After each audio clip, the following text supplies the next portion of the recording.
السلام علیکم ورحمۃ اللہ وبرکاتہ۔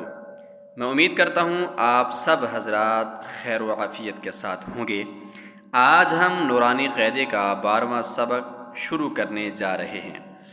میں آپ تمام حضرات سے گزارش کروں گا جو میری اس ویڈیو کو دیکھ رہے ہیں کہ کمنٹ کے اندر اپنی رائے کا اظہار ضرور کریں۔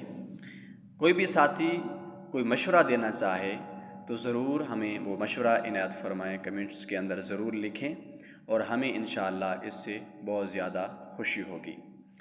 اور آپ میں سے اگر کسی نے ابھی تک ہمارے اس یوٹیوب چینل حرف قرآن اکیڈمی کو سبسکرائب نہیں کیا تو جلدی سے سبسکرائب کریں تاکہ ہماری ہر نئی ویڈیو کا نوٹیفیکیشن آپ تک پہنچتا رہے اور آپ گھر بیٹھے قرآن حکیم یاد کر سکیں۔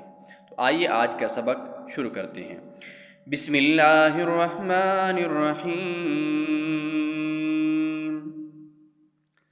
یا زبر یا زیر یا پیش یا یو، ٹھیک ہے؟ اسی طرح آپ نے یاد کرنا ہے کہ اس تختی کو کھینچنا نہیں ہے۔ پچھلے سبق کے اندر بھی میں نے یہ بات کہی تھی کہ حرکات والی تختی ہے اور حرکات والی تختی کو لمبا کر کے نہیں پڑھا جاتا۔ اگر ہم اس کو یوں پڑھیں گے یا یو تو یہ غلط ہو جائے گا، بلکہ ہم اس کو بغیر کھینچے پڑھیں گے یا یو، ٹھیک ہے؟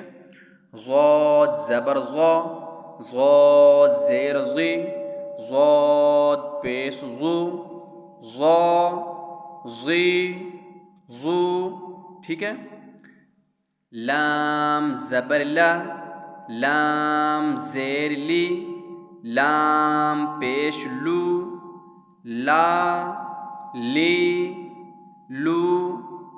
نون زبر نون زیر نون پیش نو،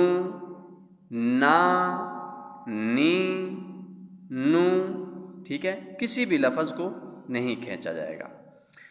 را زبر را زیر را پیش رو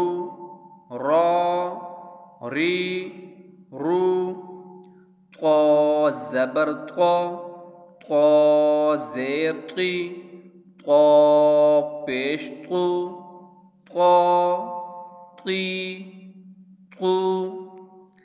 دال زبر دال زیر دال پیش دو،